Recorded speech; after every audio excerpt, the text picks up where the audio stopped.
PSSI berusaha hadirkan supporter di Liga 1 tapi ada syaratnya.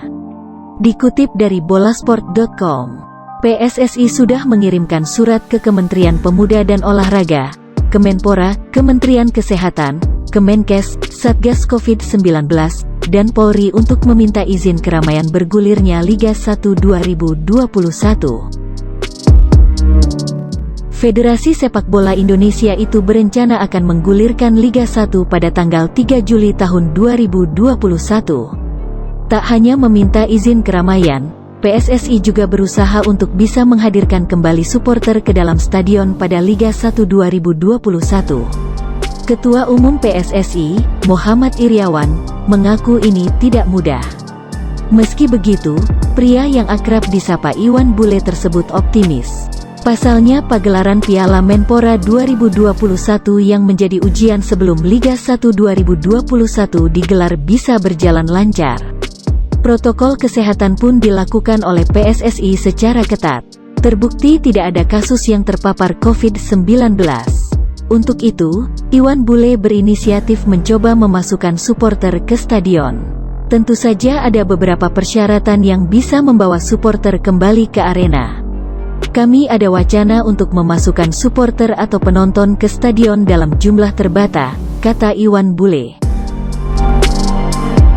Jadi nanti bisa diproyeksikan, ucapnya menambahkan. Jika nantinya diizinkan, maka Iwan Bule sangat bersyukur. Iwan Bule juga meminta supporter bisa mengikuti arahan yang tertulis apabila ingin masuk ke dalam stadion.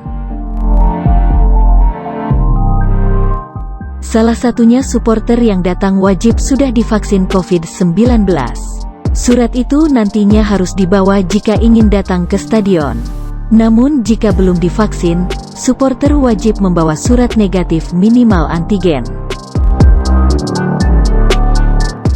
Ini demi melancarkan berlangsungnya Liga 1 2021 di tengah pandemi COVID-19.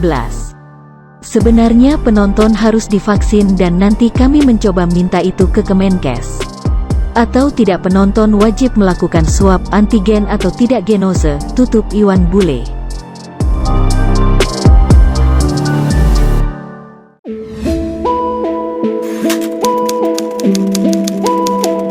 Empat pemain asing tiba pasca Lebaran, Aji Santoso, langsung kita ikat. Dikutip dari jawapos.com, Persebaya Surabaya memang belum memiliki pemain asing. Namun, negosiasi untuk mendatangkan 4 penggawa asing sudah dilakukan. Lantas, kapan pemain asing itu merapat ke Surabaya?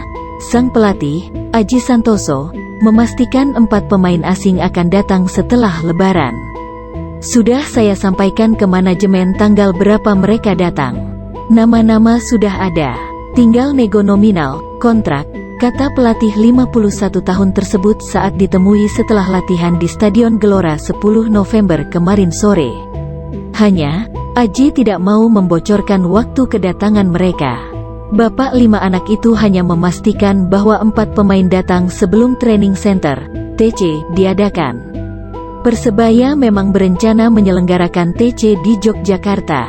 Pemusatan latihan itu mungkin dilakukan pada tanggal 19 Mei mendatang. Jadi, pas pemusatan latihan, 4 pemain asing sudah bisa ikut latihan, jelas Aji. Artinya, 4 pemain asing berangkat pekan depan. Sebab, setelah tiba di Indonesia, 4 pemain asing tersebut harus menjalani masa karantina.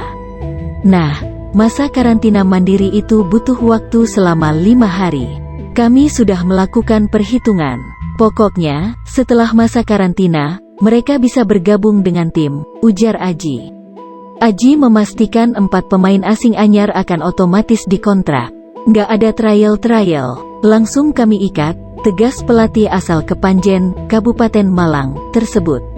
Soal itu, dia punya alasan. Aji sudah yakin 4 pemain tersebut memiliki kualitas yang mumpuni. Meski 4 pemain asing itu belum pernah main di Indonesia, bahkan belum pernah main di Asia Tenggara. Pemain asing ini benar-benar baru, jelas Aji. Terkait dengan identitas pemain, Aji juga belum mau buka suara. Biar itu nanti manajemen yang menjelaskan. Ditunggu saja, tutur mantan pelatih Persela Lamongan tersebut. Yang jelas, Aji memastikan 4 pemain asing itu ada di semua lini. Lengkap, mulai bek, gelandang, sampai striker. Nanti ada pemain asingnya, ungkap Kapten Persebaya saat juara Liga Indonesia musim tahun 1996 sampai tahun 1997 tersebut. Setelah ini, Persebaya akan meliburkan tim. Pada Selasa tanggal 4 Mei skuad berjuluk Green Force itu bakal menjadi latihan pemungkas. Setelah itu, tim diliburkan sampai tanggal 17 Mei mendatang. Mungkin tim akan menyempatkan latihan di Surabaya sebelum bertolak ke Yogyakarta.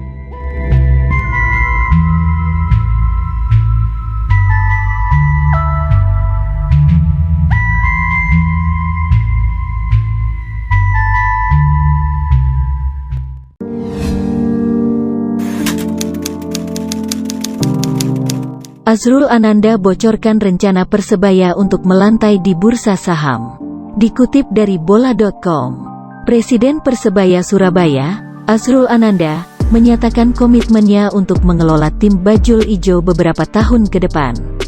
Pihak manajemen klub juga telah bertemu dengan bonek untuk berdiskusi. Pria berusia 43 tahun itu bahkan menyatakan Persebaya sedang membuka kemungkinan itu melantai di Bursa Efek Indonesia.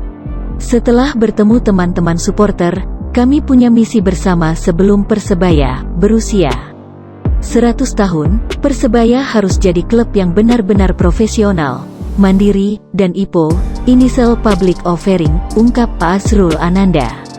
Pernyataan Azrul tentu saja melalui pertimbangan manajemen klub. Dia sendiri tercatat mulai mengelola Persebaya sejak 2017. Jika merujuk pada pernyataannya, diperlukan 6 tahun lagi untuk terlibat di IPO sebab Persebaya akan berusia 100 tahun pada tahun 2027. Artinya, mereka masih mungkin mempersiapkan diri menuju langkah penting dalam sejarah klub ini. Itu butuh tahapan yang jelas, tegas, dan konkret.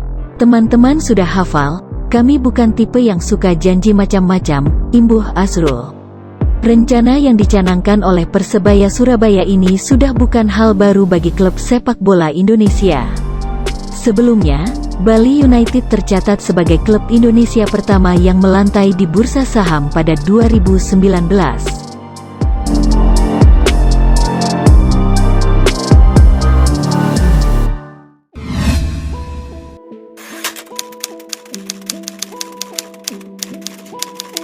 Terinspirasi sukses Mahmud Eid, Persebaya ketagihan pemain Timur Tengah.